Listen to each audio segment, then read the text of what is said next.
Cette pierre est la clé qui a permis de résoudre un mystère vieux de plusieurs milliers d'années. Il paraissait impossible de la déchiffrer jusqu'à ce qu'un homme consacre sa vie à décoder le message crypté.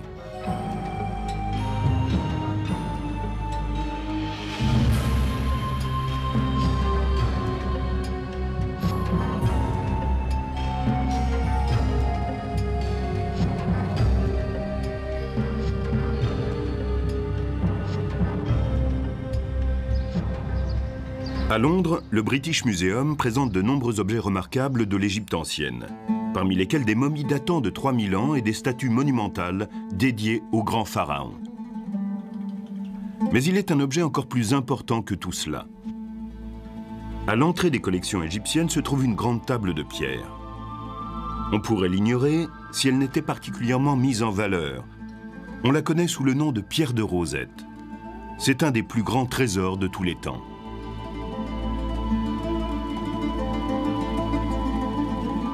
Qu'est-ce que la pierre de Rosette et en quoi une simple pierre a-t-elle transformé notre connaissance du passé?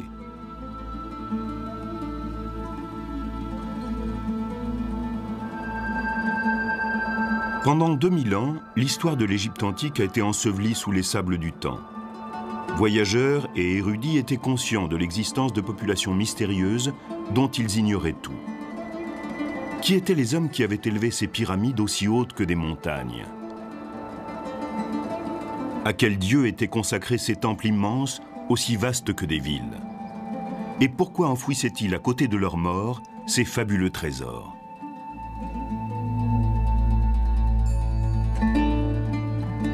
Les explorateurs de cet ancien monde découvrent un peu partout d'étranges représentations.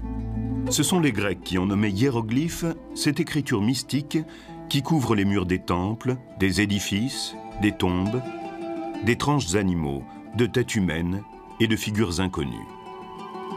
Certaines images représentent des Égyptiens faisant des offrandes à des dieux à tête d'animaux. Sur les linceuls et sur les cercueils, on retrouve cette même écriture sacrée. Mais que disent ces étranges inscriptions? Les Égyptiens exerçaient-ils une médecine magique, une magie noire? Possédaient-ils de puissantes armes inconnues? Ces signes peuvent-ils apporter des réponses aux mystères de la Bible?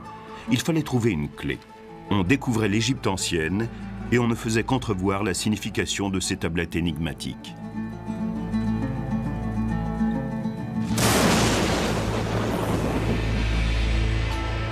Déjà à l'époque du Christ, on considérait les anciens Égyptiens comme des légendes d'un passé lointain. Les historiens ne pouvaient qu'imaginer ce que pouvait être cette puissante civilisation. Les siècles passèrent. L'Europe connut la Renaissance et l'Égypte demeurait dans le silence, attendant de renaître elle aussi. Celui qui va l'éveiller de son sommeil est un des hommes les plus puissants de tous les temps. Son intérêt pour la guerre se mêlait à une passion pour l'histoire. À la fin du XVIIIe siècle, les Français et les Britanniques se disputent la domination du monde. En 1798, Napoléon décide d'envahir l'Égypte. Le pays qui sera maître de ce carrefour entre l'Europe et l'Asie contrôlera le commerce et deviendra le plus puissant du monde.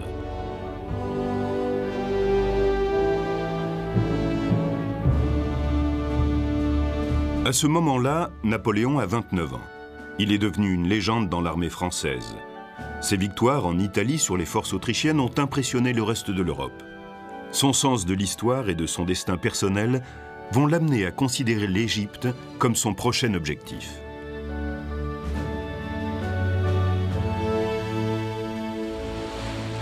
Le 1er juillet 1798, l'armée de Napoléon arrive dans le port d'Alexandrie. À côté des 38 000 soldats, on compte 167 érudits parmi les meilleurs que compte la France. Il est très rare que des expéditions militaires soient liées à des recherches universitaires. Quel est le projet de Napoléon?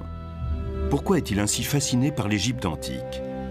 Pense-t-il, comme Alexandre le Grand, que son projet de conquérir le monde passe par l'annexion de l'Égypte?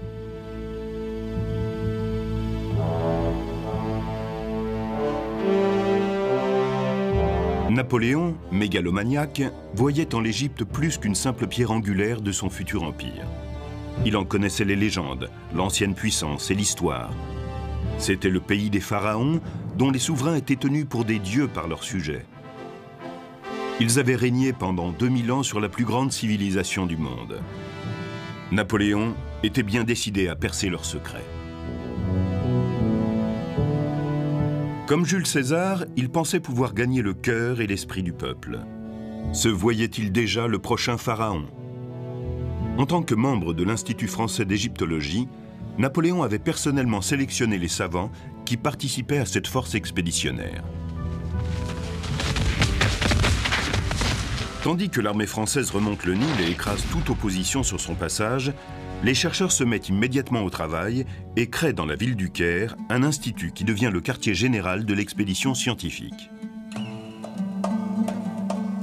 Ils sillonnent le pays, explorent les tombeaux, escaladent les monuments, étudient, font des esquisses et peignent tout ce qu'ils voient. Ils glanent des informations d'une richesse incroyable. Napoléon exige d'être informé en permanence. Il veut apprendre immédiatement les réponses qu'il pourrait trouver aux mystères qui l'intriguent. Tandis que les Français sont occupés à conquérir le pays et ses trésors, l'Angleterre ne reste pas inactive. La flotte britannique attaque, elle détruit les bateaux français et commence un siège qui durera 2 ans.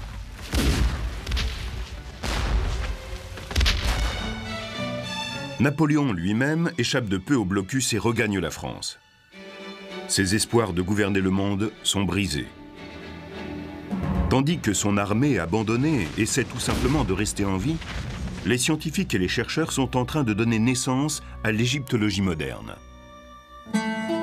Se hâtant contre l'inévitable défaite que vont leur infliger les Britanniques, ils intensifient leurs efforts pour copier et analyser le plus d'éléments possible. Ils veulent élucider les mystères de l'Égypte antique. Assez ironiquement, ce n'est ni un chercheur, ni un savant qui fait la découverte la plus importante de toutes, mais un soldat. À la mi-juillet 1799, le siège se poursuit et les Français continuent à tenir leur position. Sur les bords du Nil, là où ils se jettent dans la Méditerranée, se trouve une ville appelée Rosette, ou Rachid en arabe. Pour reconstruire le vieux fort arabe de la ville, des hommes, sous le commandement du lieutenant Pierre-François-Xavier Bouchard, commencent à s'attaquer aux murs. Il était courant à l'époque de prendre des matériaux dans les anciens temples pour construire de nouveaux édifices. Parmi les éléments de ces murs, ils trouvent une grande table de pierre que personne n'avait remarquée depuis les pharaons. C'est en démolissant un mur du fort que les soldats tombent sur la tablette. Immédiatement, ils remarquent sa particularité et devinent son intérêt potentiel. Les inscriptions sont gravées dans la pierre encore poussiéreuse selon 3 types d'écriture: grecque, égyptienne courante qu'on appelle démotique et hiéroglyphe. La pierre a été comme une découverte magique. Cela a été un coup de chance extraordinaire. Quelqu'un avec une certaine connaissance et une certaine curiosité ne pouvait que dire devant cette pierre « Waouh, qu'est-ce qu'on a trouvé ?» C'est sûrement important pour la compréhension des hiéroglyphes. Alors qu'un officier peu informé aurait pu penser « C'est juste une vieille pierre, prenez-la pour construire le fort ». On a souvent dit que c'était une chance que l'officier qui l'a trouvé ait été français et non pas britannique, car ils étaient peut-être un peu plus forts intellectuellement. La pierre de Rosette mesure 112 cm de hauteur pour 76 cm de largeur et environ 28 cm d'épaisseur. Elle pèse près de 75 kg. Le général français Jacques Menou donne l'ordre qu'on l'envoie à l'Institut du Caire pour y traduire l'inscription grecque. Que dit-elle? Le grec va-t-il permettre de traduire les hiéroglyphes? La découverte fait tout de suite sensation. Les chercheurs traduisent très vite le texte grec. Il s'agit d'un décret en l'honneur du pharaon grec Ptolémée V pour son premier anniversaire. En échange de services qu'il avait rendus à l'Égypte, des plaques semblables devaient être placées dans les temples dans tout le pays. On sait que les Grecs ont gouverné l'Égypte à partir de 300 avant Jésus-Christ jusqu'à quelques décennies avant la naissance du Christ. Comment cette tablette a-t-elle pu rester là pendant environ 2000 ans? D'autres existent-elles? Le contenu semble peu important jusqu'à ce qu'on arrive à la dernière ligne. Le décret est inscrit sur la pierre en caractères grecs, égyptiens sacrés et courants. Et les trois textes devraient dire la même chose. La nouvelle se répand très vite en Europe.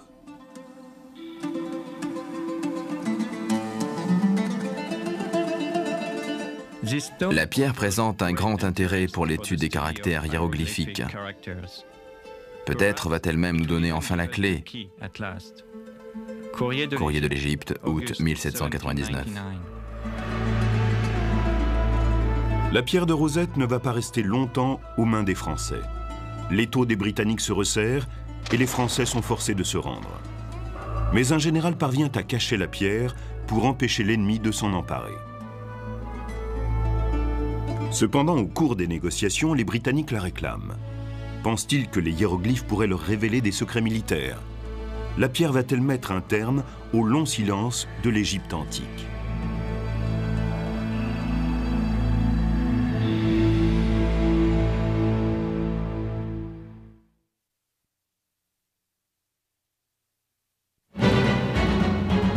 Ces 2 ans de campagne en Égypte ont été un désastre total pour Napoléon.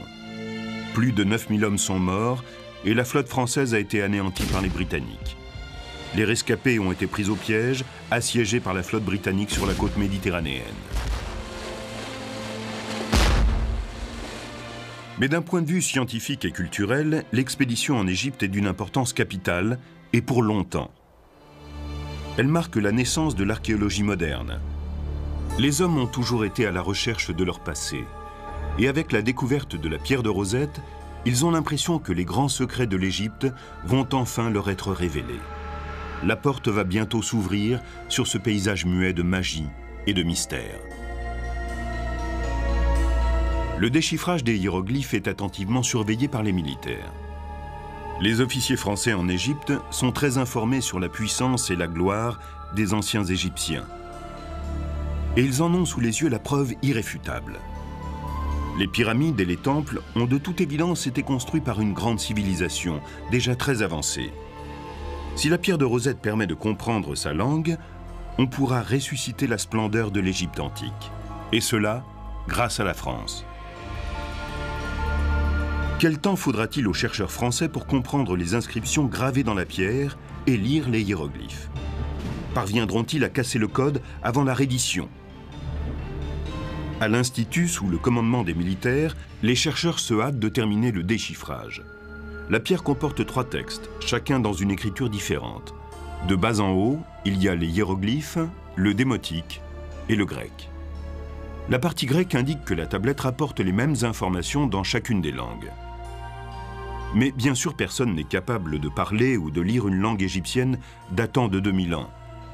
Les Français n'ont aucune idée de ce que représentent les inscriptions égyptiennes. S'agit-il de signes phonétiques, comme dans un alphabet, ou de pictogrammes, comme en chinois? Il faut partir de zéro, sans aucune clé.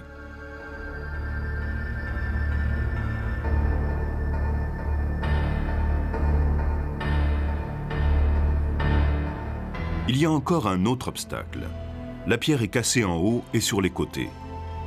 La partie la plus endommagée est en haut, celle des hiéroglyphes. Il ne reste plus que 14 lignes de texte.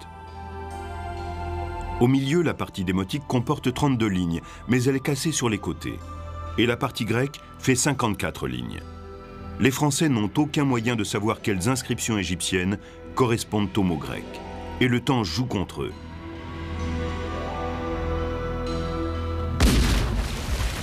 En août 1801, 2 ans après la découverte de la pierre de Rosette, l'Angleterre met fin au siège en attaquant les Français et en les forçant à abandonner l'Égypte.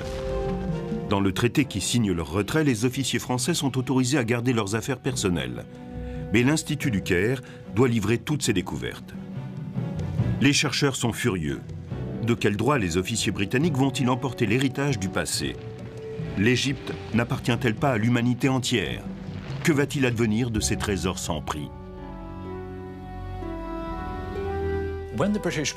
Quand les Anglais ont obtenu la reddition des Français à Alexandrie, Il connaissait l'existence de la pierre de Rosette.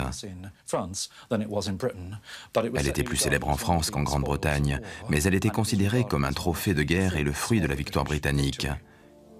Les Français étaient très réticents et ne voulaient pas laisser partir la pierre et ils l'ont cachée, prétendant qu'ils ne l'avaient pas. Vous nous prenez nos collections, nos dessins, nos copies de hiéroglyphes. Mais qui vous en donnera la clé? Sans nous, ce matériau restera lettre morte. Ni vous, ni vos savants ne le comprennent. Nous détruirons ce qui nous appartient plus vite que les pyramides. Nous enfouirons tout cela dans le sable ou le jetterons à la mer. Vous rechercherez la notoriété, très bien. Vous pouvez compter sur la mémoire de l'histoire.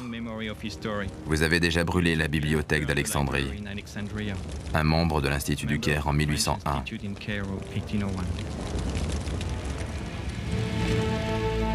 Le général Jacques Menou, qui commande l'armée après le retour de Napoléon en France, tente de garder la pierre de Rosette. Après la défaite, il essaie de lui faire quitter l'Égypte en cachette. Il l'enroule dans ses vêtements et la dissimule parmi ses effets personnels. S'il est découvert, Menou a l'intention d'affirmer qu'il s'agit d'un bien personnel, ce qui lui éviterait d'être accusé de trahison. L'armée britannique sait que les Français vont tenter de faire sortir la pierre de Rosette du pays. Ils font venir William Hamilton de Grèce en Égypte. C'est lui qui s'occupe des antiquités britanniques à travers le monde. En Grèce, il a réussi à acquérir les frises de marbre du Parthénon d'Athènes. Les Britanniques savent qu'il ne quittera pas l'Égypte sans en rapporter de nouveaux trésors pour son roi. Hamilton et l'armée britannique soupçonnent fortement Menou de cacher la pierre. Il se présente chez lui à Alexandrie. Le général proteste violemment et affirme son droit de garder cette pierre, mais les officiers britanniques insistent. Sous la menace d'un pistolet, Menou ne résiste plus. Plutôt que de détruire la pierre, il reconnaît la puissance des Anglais et leur droit de remporter ce trophée de grande valeur. William Hamilton confirme l'authenticité de la pierre et l'armée anglaise en prend possession.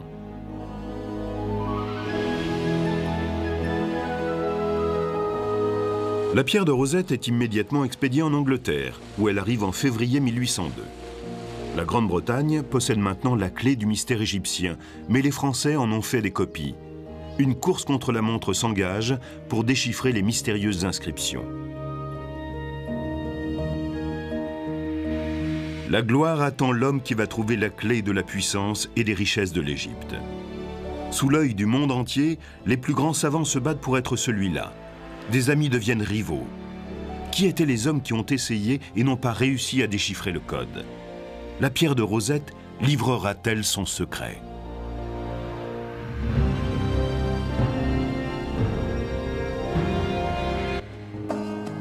Tandis que l'Égypte antique est redécouverte par les Français et les Anglais, d'autres événements importants se déroulent dans le reste du monde.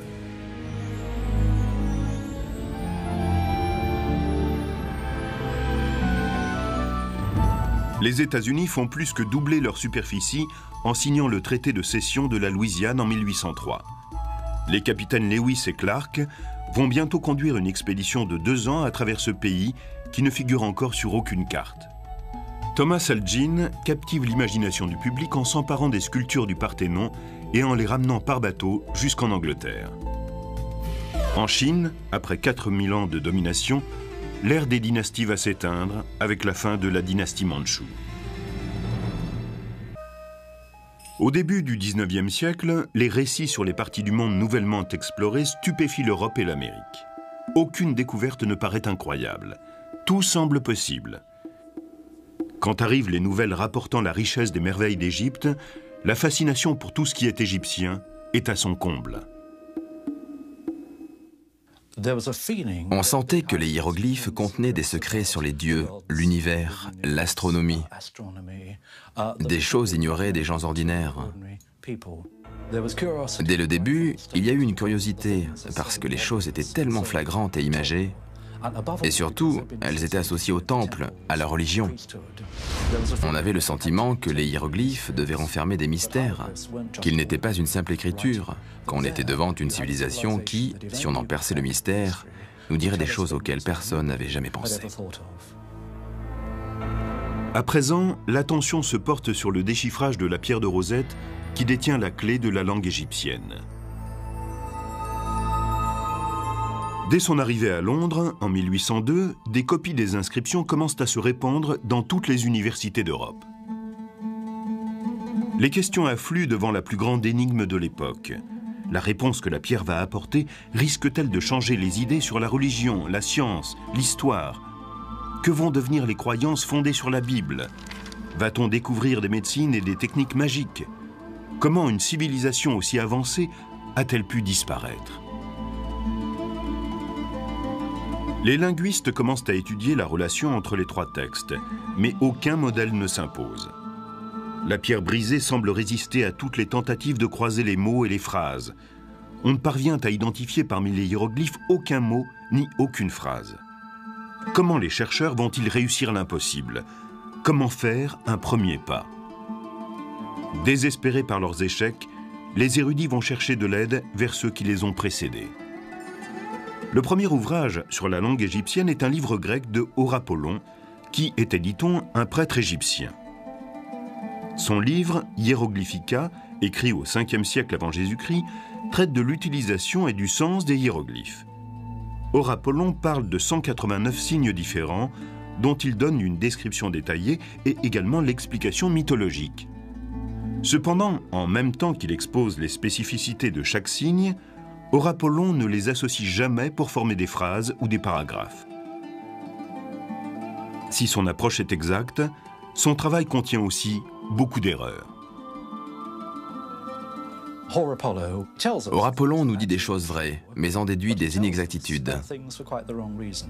Il centre son travail sur les hiéroglyphes égyptiens. Le mot qui signifie mère montre un vautour, nous dit-il, ce qui est juste. Mais ensuite, il explique que dans la nature, il n'existe pas de vautour mâle, que tous les vautours sont des femelles. C'est très étrange. Alors on a commencé à observer la nature et on s'est aperçu qu'il y avait des vautours mâles et femelles. Et Horapollon s'est retrouvé discrédité. Il affirmait donc une vérité faussée par tout un verbiage mystique qui l'entourait. Les chercheurs, brûlants de déchiffrer la pierre de Rosette, consultent aussi les écrits du Moyen-Âge et de la Renaissance. En Europe, à cette époque, sous l'influence de la religion, on pense que les hiéroglyphes détiennent des réponses aux mystères de la Bible. Les gens commencent à interpréter l'Égypte ancienne à partir de la Bible. En regardant les pyramides, ils se disent « ce ne sont pas de simples tombes pour des rois ordinaires ». Ce sont certainement les greniers à blé dont Joseph parle dans la Bible, où il collecte le blé pendant les 7 bonnes années pour se préparer aux 7 années de famine qui vont suivre. Ils perçoivent qu'il y a un mystère, mais l'interprètent toujours à travers un épisode de la Bible. Les chercheurs revisitent aussi le travail d'un professeur de mathématiques allemand, Athanasius Kircher. Au milieu du XVIIe siècle, il était considéré comme l'autorité en matière de hiéroglyphes. Pour lui, comme pour Horapollon, chaque hiéroglyphe représente une idée ou un concept. Mais contrairement à l'érudit grec, il va les combiner en mots et en phrases. Mais Kircher s'adonne à des traductions imaginaires. Son décryptage très fantaisiste amène même le pape à croire qu'il serait capable de lire la langue égyptienne. Un siècle plus tard, quand Napoléon débarque en Égypte, les études de Kircher sont encore tenues pour très sérieuses. Les premiers chercheurs qui tentent de déchiffrer la pierre de Rosette se rendent compte que, par le passé, on considérait les hiéroglyphes comme des pictogrammes semblables au caractère des écritures orientales, chacun représentant un mot ou une idée. Or, il est nécessaire d'abandonner cette théorie pour accéder au secret de la pierre de Rosette. En 1802, Sylvestre de Sacy, en France, et Johann Åkerblad, en Suède, sont les premiers à rejeter ces vieilles croyances et à tenter une nouvelle approche. Ils ont observé les hiéroglyphes égyptiens et ils se sont dit que d'autres civilisations écrivaient de façon parfaitement normale. Alors, pourquoi fallait-il que les Égyptiens soient différents? Ils ont examiné d'autres documents Pas uniquement les inscriptions sur les temples ou les obélisques, mais les papyrus par exemple. Et ils ont dit « Regardez, les Égyptiens écrivaient chaque jour des lettres parfaitement banales. Après tout, leur système d'écriture est peut-être parfaitement rationnel. » De Sacy et Akerblad posent une hypothèse. Le démotique utiliserait le système d'écriture occidental. Ils prennent un certain nombre de mots grecs récurrents, parmi lesquels les pronoms « il » et « sont », et le mot « grec ». Puis ils cherchent dans le texte démotique des mots qui se répètent à certains endroits précis. Enfin, ils vérifient les correspondances entre l'apparition de ces mots en grec et en démotique. Ces pionniers ont commencé à montrer que le texte n'était pas uniquement symbolique, que certains signes correspondaient à des lettres séparées. Il devenait impossible de regarder ces inscriptions comme un texte ésotérique. Malgré ses premiers pas prometteurs dans la traduction du texte démotique, De Sacy et Akerblad abandonnent sans avoir réussi à trouver le code des hiéroglyphes. 3 ans après la découverte de la pierre de Rosette, il semble bien que l'entreprise est plus complexe qu'on ne l'avait cru au départ. Les plus grands esprits d'Europe commencent à penser que les mystères de l'Égypte ne seront jamais percés.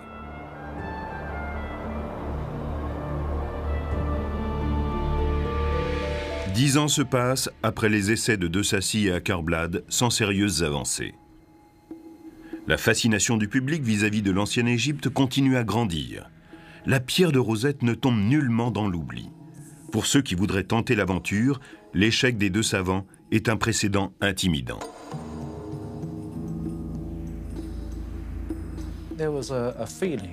Ceux qui voulaient déchiffrer la pierre sentaient que si l'enjeu était important, le risque l'était aussi. On pouvait finir couvert de gloire ou bien aussi complètement fou. Les chercheurs sont prudents par tempérament.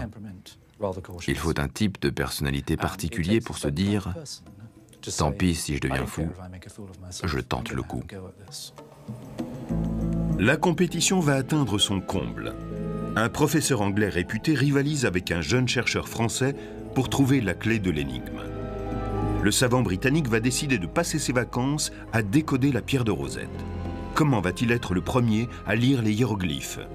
Nous allons découvrir la légende qui entoure une prédiction selon laquelle un petit provincial sera celui qui jettera la lumière sur le passé.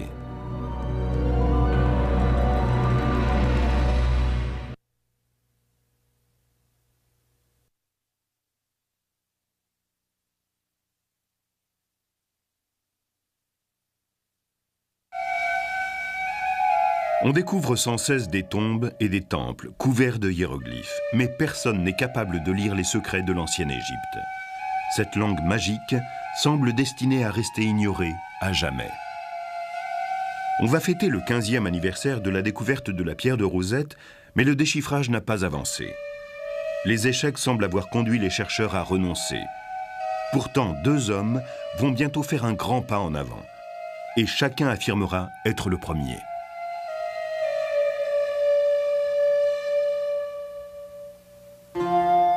Au cours de l'été 1814, un linguiste et physicien londonien de 41 ans rapporte une copie de la pierre de Rosette dans sa maison de campagne. Il décide de passer ses vacances à se casser la tête sur cette énigme. Cette fois, la pierre va commencer à parler. Thomas Young était un des hommes les plus remarquables que l'Angleterre ait jamais produit. La liste de ses succès est proprement stupéfiante. Il travaillait dans le domaine de la lumière et certaines de ses découvertes sont à l'origine de certains aspects de la physique moderne. Il s'est intéressé à l'œil humain, à la façon dont on perçoit les couleurs. Ses théories fondent aussi l'optique moderne. Cet homme était sans doute celui qui a résolu le plus grand nombre d'énigmes qu'ait connu l'Angleterre. Young estime que le mysticisme qui entoure l'Égypte ancienne n'a aucun sens. Il ne pense pas découvrir les secrets de l'univers. Ce qui l'attire dans la pierre de Rosette, c'est ce problème non résolu qu'il veut tenter de déchiffrer.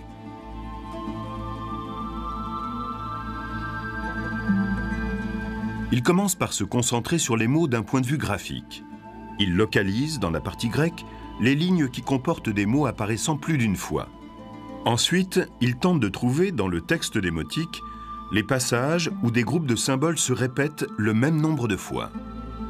Avec ce système, Young parvient à identifier 86 traductions démotiques, parmi lesquelles les mots roi, Ptolémée et Égypte.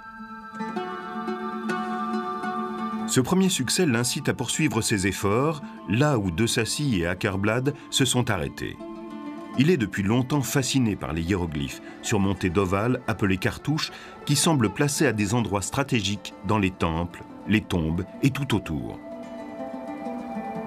Quelques égyptologues ont déjà émis l'hypothèse que ces cartouches pourraient indiquer le nom d'un pharaon ou d'un membre de la famille royale. Young reprend cette idée pour avancer une nouvelle théorie. Le cartouche de la pierre de Rosette contiendrait le nom de Ptolémée. Si la table est gravée en son honneur, on peut penser en effet que son nom est celui du cartouche de la section des hiéroglyphes. Ensuite, il émet l'hypothèse que Ptolémée étant un nom grec, les Égyptiens l'écrivaient phonétiquement. Si leur écriture est composée de pictogrammes, elle ne peut représenter les noms ou les mots étrangers. 4 ans plus tard, Young est parvenu à rapprocher les lettres grecques du nom de Ptolémée des hiéroglyphes de l'un des cartouches. En 1818, il est le premier à faire parler la pierre de Rosette. La section des hiéroglyphes a donné son premier mot, Ptolémée.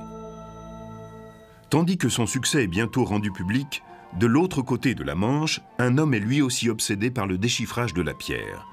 Un homme que Young avait encouragé d'abord et qu'il regrettera plus tard d'avoir aidé.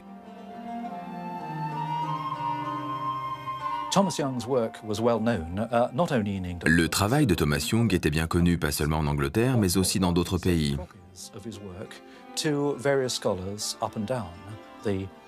Il avait envoyé des copies de son travail à différents chercheurs dans toute l'Europe, et en particulier à Paris. Sylvestre de Sacy avait reçu des copies de son travail, et un jour, il les montra à un jeune Français du nom de Jean-François Champollion. Le destin de Jean-François Champollion semble lié à la pierre de Rosette depuis sa naissance. La légende raconte comment sa mère, Alitée, avait reçu la visite d'un sorcier des mois avant la naissance de l'enfant. En regardant dans les yeux de cette femme malade, le sorcier avait vu le passé lié au futur. Il lui avait prédit qu'il lui naîtrait un fils qui ferait la lumière sur les siècles passés.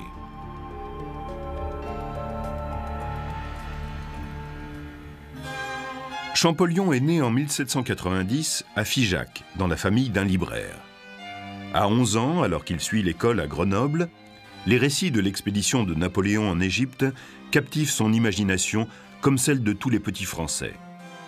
Jacques-Joseph, le frère aîné du petit Jean-François, lui lit des articles sur la splendeur et les mystères de l'Égypte. Quand le jeune Champollion reçoit d'un cousin qui fait partie de l'expédition une copie de la pierre de Rosette, il se passionne pour elle. Il a maintenant un but, lire les hiéroglyphes, ce qui veut dire bien entendu déchiffrer la pierre. Durant toutes ses études, il n'a que ça en tête. Les langues deviennent pour lui une obsession qui le consume. Il se concentre sur les langues orientales et moyen-orientales, et en particulier le copte, une langue parlée par les chrétiens d'Égypte et écrite en caractères grecs.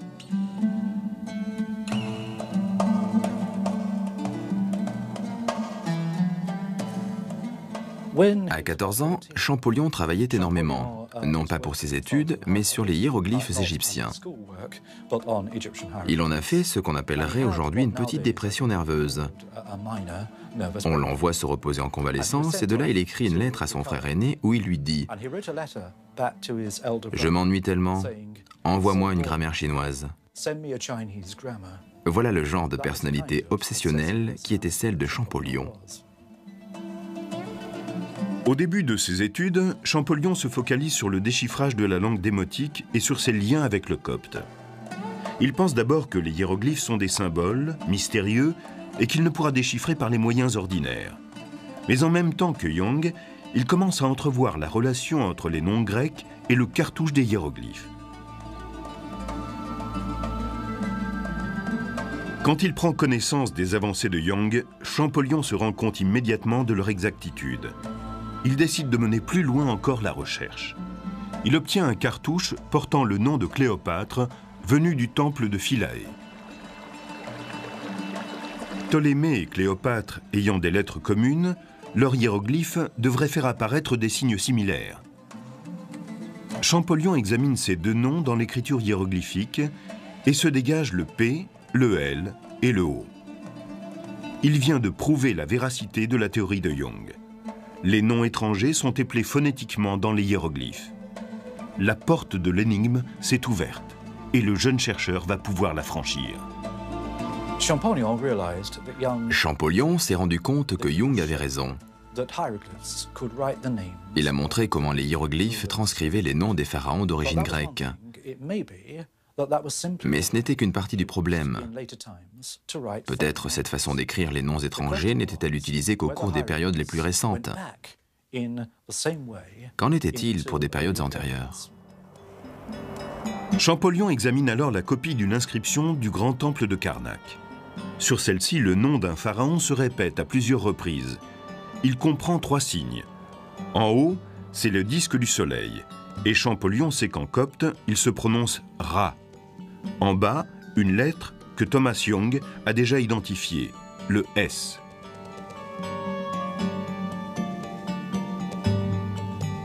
Le S est doublé. Donc, maintenant nous avons un nom de pharaon commençant par Ra et finissant par 2 S. Pour le signe du milieu, c'est plus délicat. Personne ne l'a jamais déchiffré. Champollion revient alors à la pierre de Rosette. Quand ce signe y apparaît parmi les hiéroglyphes, le grec le traduit par l'idée de naissance. Champollion se souvient qu'en copte, donner la naissance se dit Mésé. Ça y est, il a le nom d'un pharaon commençant par Ra, puis continuant avec Mésé, et enfin s'achevant par 2 S. Champollion connaissait les noms des pharaons.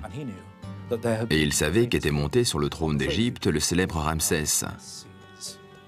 Il a compris tout d'un coup qu'il tenait la clé du mystère.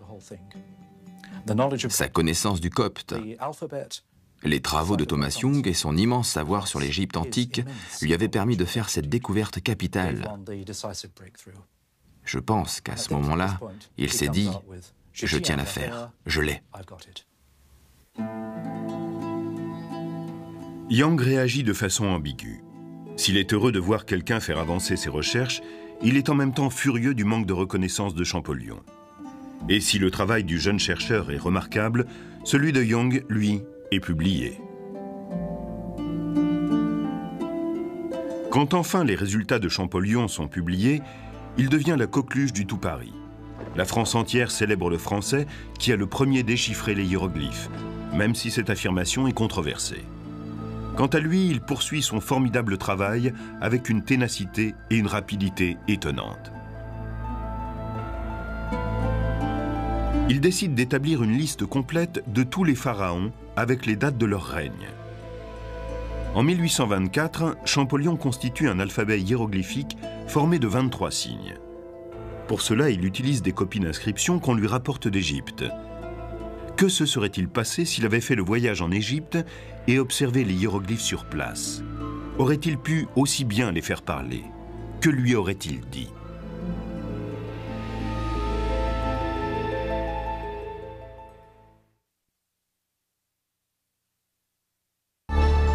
La porte s'entr'ouvre sur l'histoire de l'Égypte. La pierre de Rosette est bien la clé qui va permettre de comprendre les hiéroglyphes. Mais que disent-ils? Quels secrets, quels mystères vont-ils révéler?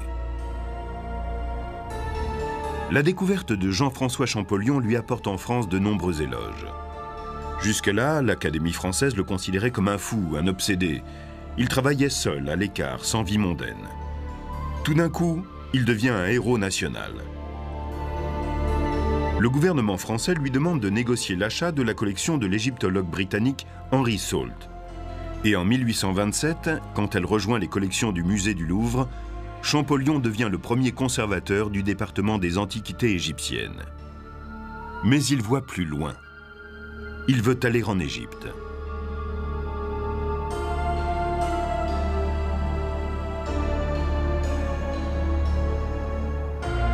En 1828, avec l'aide du musée italien de Turin, il organise une expédition sur le Nil.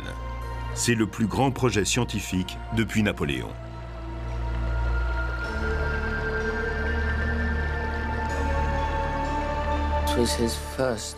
C'est la première fois qu'il se retrouve face à des documents égyptiens. C'est une confrontation stupéfiante. Il court dans tous les sens, il déchiffre des cartouches. Son obsession à l'époque était de dater les monuments et d'établir la chronologie des pharaons. L'étude de l'histoire égyptienne n'avait pas de véritable base de travail qui aurait pu servir pour étudier les monuments. Le voyage de Champollion permet d'établir sans doute possible l'efficacité de sa méthode. Il peut lire les hiéroglyphes qui ornent les murs des temples. Son travail est maintenant reconnu. Il a fondé seul l'égyptologie. Ce vaste pays a quitté le silence où il était plongé et nous parle depuis son glorieux passé.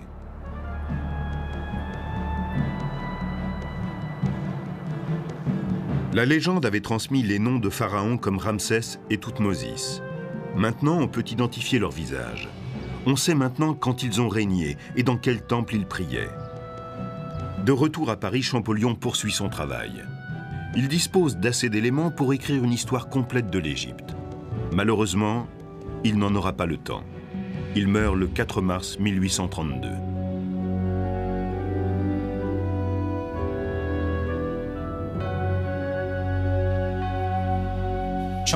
Champollion n'a jamais douté de ses capacités, ni de son succès. Il est mort à 42 ans seulement, mais à la fin de sa vie, on avait compris ce qu'il avait fait. Et la France a créé pour lui une chaire d'égyptologie, la première au monde. Il est mort en sachant que ses efforts étaient reconnus. Mais une grande partie de son travail restait à l'état de notes. Alors, son frère aîné les a rassemblés et publiés en sa mémoire. Champollion s'était concentré sur l'histoire des pharaons.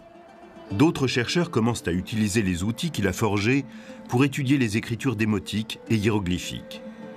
Les inscriptions sur les murs et sur les papyrus sont innombrables. Peu à peu, va remonter à la surface l'histoire politique, sociale, économique de l'Égypte ancienne. Mais ce sont les écrits de la vie quotidienne qui vont permettre d'en apprendre davantage sur nous-mêmes.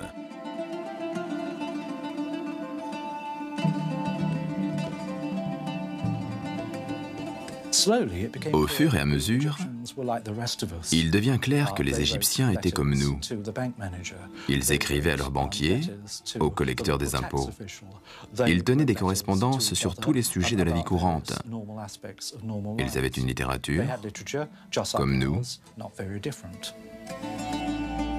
La pierre de Rosette a ramené à la vie l'histoire de l'Égypte antique et par là même de l'humanité. Il y a bientôt 2 siècles que son mystère a été percé, et pourtant nous n'en sommes qu'à gratter la surface de tous les secrets enfouis dans les sables de l'Égypte. Des trésors spectaculaires trouvés dans la tombe de Toutankhamon en 1922, jusqu'à la découverte de la tombe des fils de Ramsès le Grand en 1995, les chercheurs ne cessent de faire de nouvelles découvertes étonnantes.